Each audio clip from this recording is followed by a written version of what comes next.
Hello students, आज हम करेंगे matrices exercise 9D question number 5 and 6।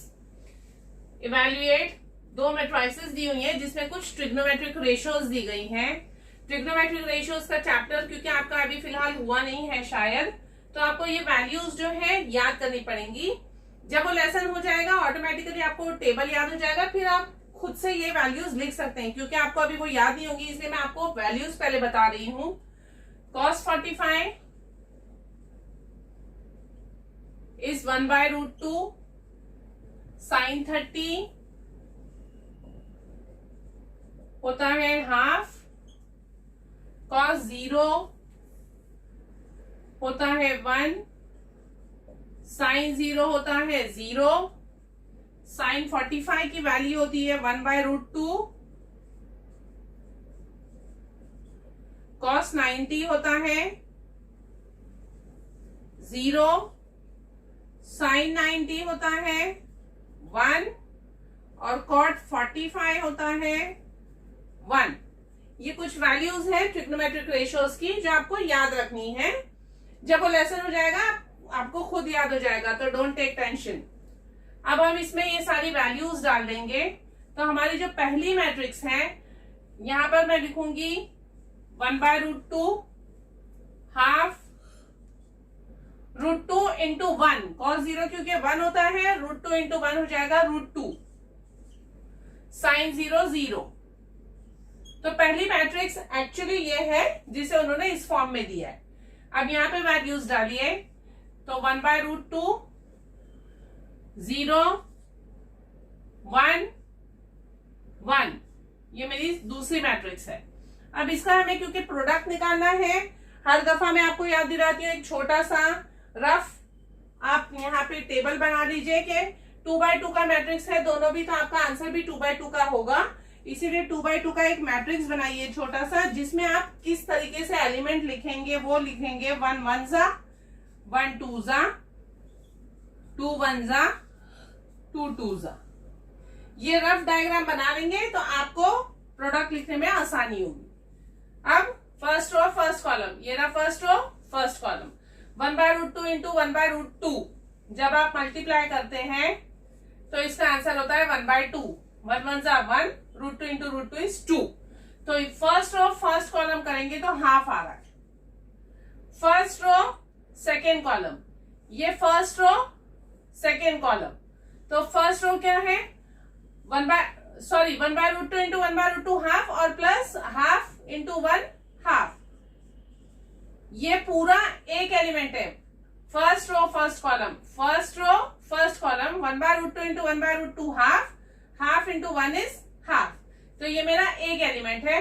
अब दूसरे एलिमेंट पे आते हैं। First row second column 1 by root 2 into 0 is 0 और हाफ इंटू 1 इज हाफ, तो यहाँ पे आ जाएगा हाफ।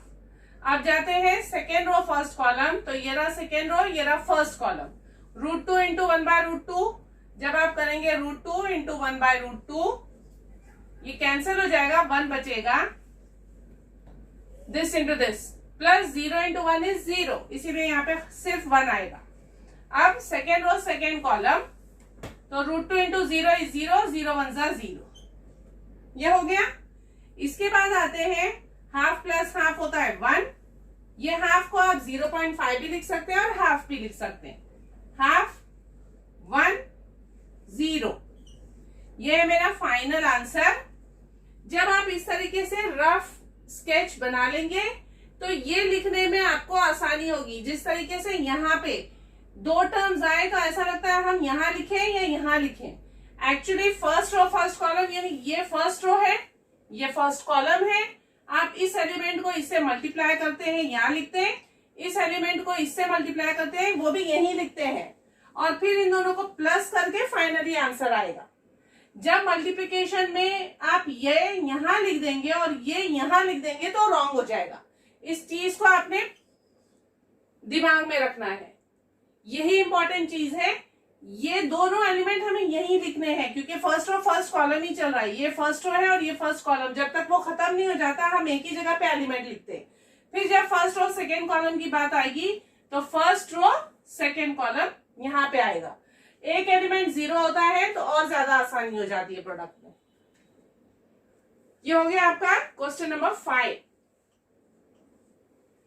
इसके बाद आते हैं क्वेश्चन नंबर 6 पे। क्वेश्चन नंबर 6 में एक कंडीशन दी गई है, आपको मैट्रिक्स एम निकालना है। जब कभी भी हमें कोई सा अननोन मैट्रिक्स निकालना है, प्रोडक्ट की कंडीशन दी हुई है।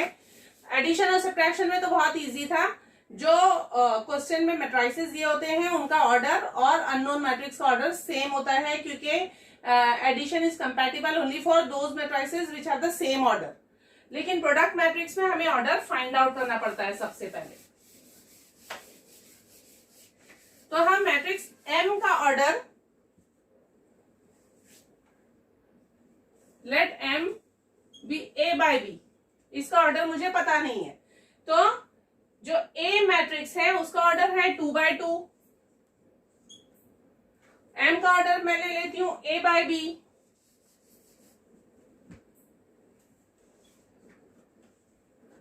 और प्रोडक्ट मैट्रिक्स का ऑर्डर, ये बी का ऑर्डर है 2/1, 2 रोज 1 कॉलम, तो 2/1। अब इसके लिए भी मैंने कहा था आप थोड़ा सा कलर्ड पेंसिल यूज करिए, जिससे आप ये याद रखें this number is equal to this number. ये नंबर और ये नंबर सेम होते हैं जो बराबर बराबर में आ रहे हैं, यानी फर्स्ट रो का फर्स्ट मैट्रिक्स का नंबर ऑफ कॉलम्स और सेकेंड मैट्रिक्स का नंबर ऑफ रोज इक्वल होंगे। और सेकेंड मैट्रिक्स के जो नंबर ऑफ कॉलम्स हैं वो प्रोडक्ट मैट्रिक्स के नंबर ऑफ कॉलम्स के इक्वल होते हैं। और फर्स्ट रो का फर्स्ट मैट्रिक्स का number of rose product matrix का नंबर ऑफ रोज वो इक्वल होते हैं। तो अगर आपने ये चीज याद रखी कि कौन से नंबर्स इक्वल हैं, तो आपको ये ऑर्डर मिल गया, ए आ गया 2 और बी आ गया 1। तो मेरे प्रोडक्ट एम मैट्रिक्स का जो ऑर्डर है A by B, that is actually 2/1। 2/1 यानी इस तरीके का मैट्रिक्स होगा। तो मैं अज्यूम करूंगी let M is A B. समझ में आ गया होगा आपको कि ए और बी मैंने इस तरीके से क्यों लिखा है, क्योंकि उसका ऑर्डर 2/1 आया है, और वो भी किस तरीके से आया है ये चीज आप नोट डाउन करिए। अब हम कंडीशन लिखते हैं 3a। तो a जो मैट्रिक्स है 0, 4, -1, -3, क्योंकि 3a है, इन सब नंबर्स को मैं मल्टीप्लाई बाय 3 करूंगी। तो मल्टीप्लाई बाय 3 करके मैं डायरेक्टली आंसर लिख देती हूं। 3 zeros are 0, 3 ones are 3, 3 threes are 9, 3 fours are 12। ये हो गया 3a। इंटू m करना है, m की जगह मैं लिखूंगी ab is equal to 2b, क्योंकि b ये है, इसका डबल कर देंगे, 2 है इसलिए। तो 2 5s are 10, 2 6s are 12। यहाँ 5 और 6 है, उसकी जगह 10 और 12 लिखा है क्योंकि 2b है। अब हम इसे सॉल्व करेंगे सेम उसी तरीके से, ये रो ये कॉलम। तो 0 is a 0 -3b, तो पहला एलिमेंट है -3b। 12a -9b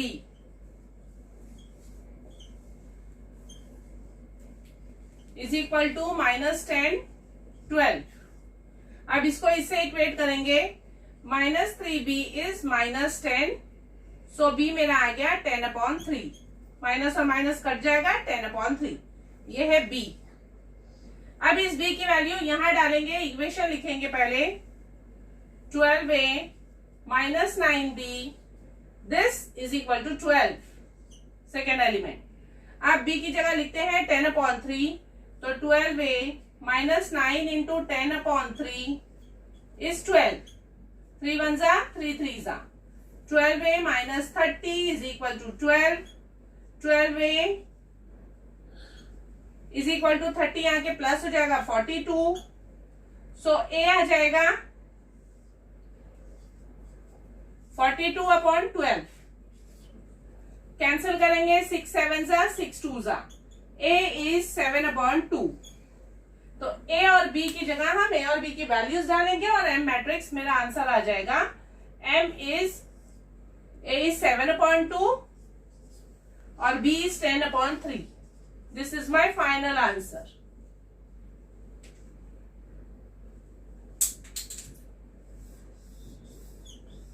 ये है हमारा आंसर क्वेश्चन नंबर 6 के लिए. आई होप आप लोगों को ये भी क्वेश्चन समझ में आ गया होगा. Thank you.